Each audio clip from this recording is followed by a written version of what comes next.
Agora há pouco, viu, Vera, Andreasa e Madureira, o presidente Temer e os ministros da área econômica assinaram um decreto que autoriza o aumento dos impostos sobre os combustíveis. O Planalto, porém, deve fazer o anúncio oficial amanhã.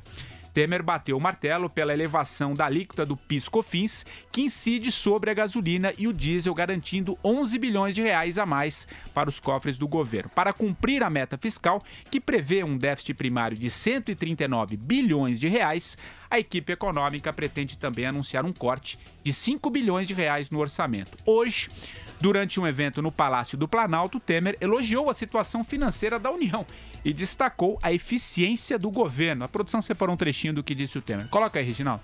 Desde o primeiro dia, nós temos promovido exatamente eficiência no governo. Demos também transparência à situação das contas públicas e estamos tratando com seriedade o dinheiro do pagador de impostos.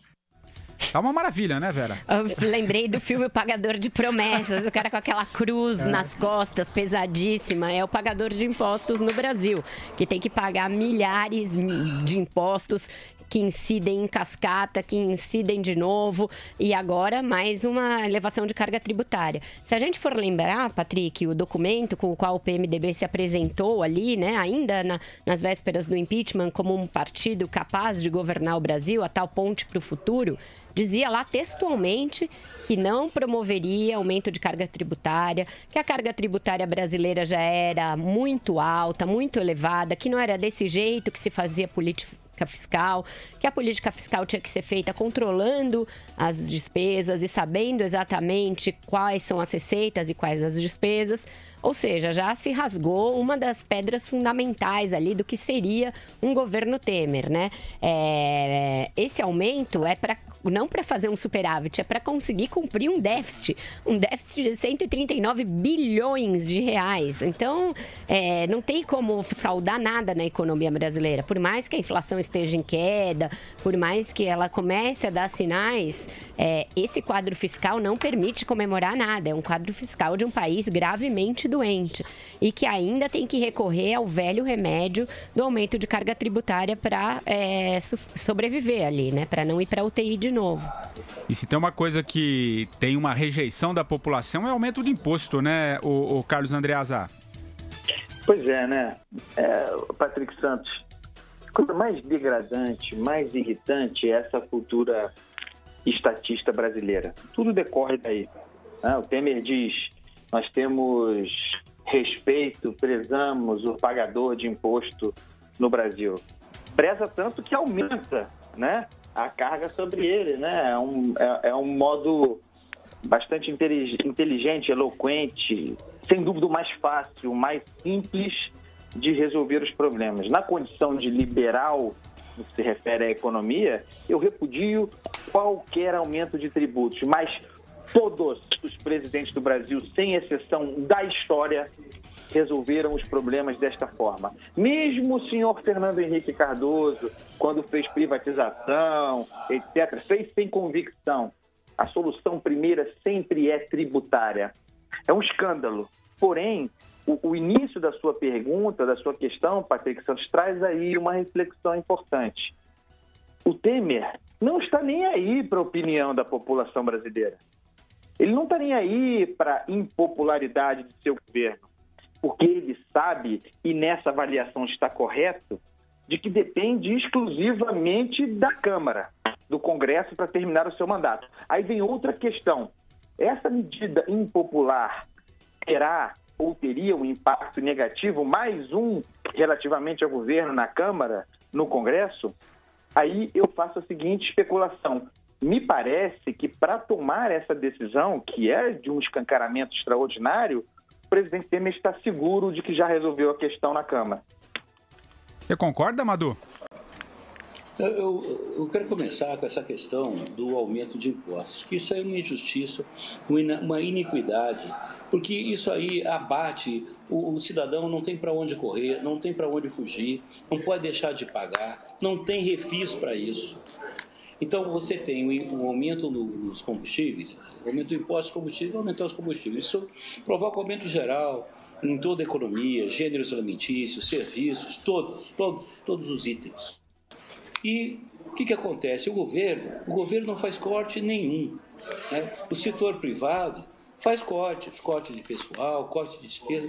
O setor público continua com mais de 22 mil cargos comissionados, continua com mais de 30 ministérios, continua dando tudo que na política do que é dando que se recebe, né, para poder fazer, agora pegando o gancho do que falava o Andreasa, para poder apaziguar a base do governo, para satisfazer a gula infinita dos nossos parlamentares para votarem a favor do governo e manterem, né, esse governo Temer moribundo sobrevivendo sobre aparelhos, né, eles entregam tudo, várias emendas, vários favorecimentos, cargos e tudo mais, só aumentam despesas. Quando é que vai ter uma diminuição dos gastos públicos? Como a Vera falou muito bem, essas medidas todas são para você segurar um déficit, veja bem, um prejuízo já esperado de 139 bilhões, que alguns dizem que chega a 150 bilhões, quer dizer, a gente fazendo, mesmo aumentando o imposto e tal, você já vai sair no final do ano com um prejuízo de 150 bilhões.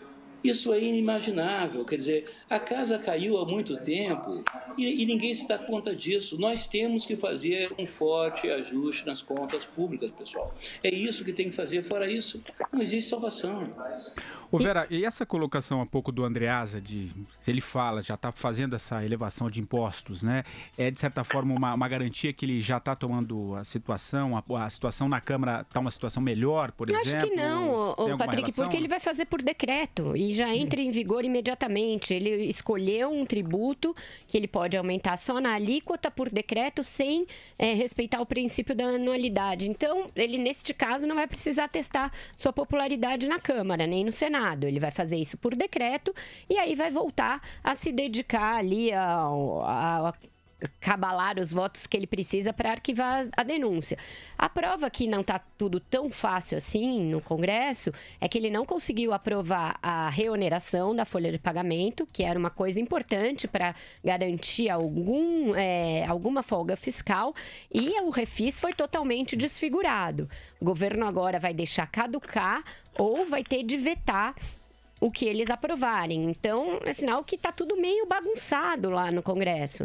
Então, o governo teve uma maioria, não usou quando podia usar, não usou quando tinha ali folga e quando não tinha nos seus calcanhares uma denúncia por corrupção. Então, poderia ter aprovado a reoneração, poderia ter aprovado o refis sem todos esses penduricalhos que são indecentes. Ter um outro refis já é altamente questionável. Do jeito que os deputados deixaram, é uma bandidagem indecente.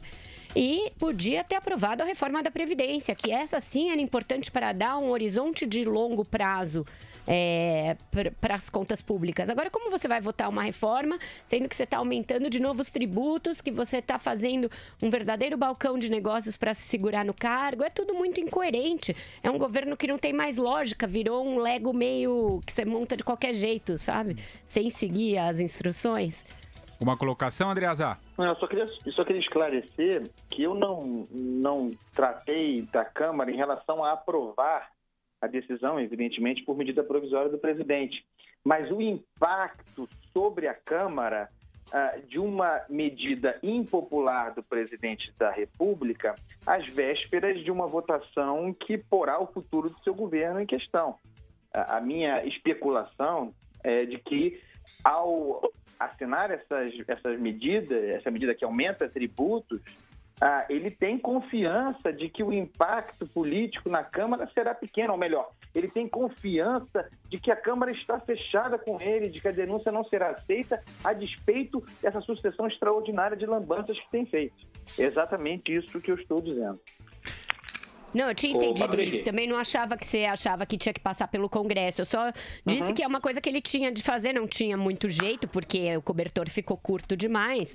E vai fazer a despeito da popularidade. É um governo que já está mandando as favas, qualquer chance de recuperar essa popularidade. Diga, Madu. Vai lá.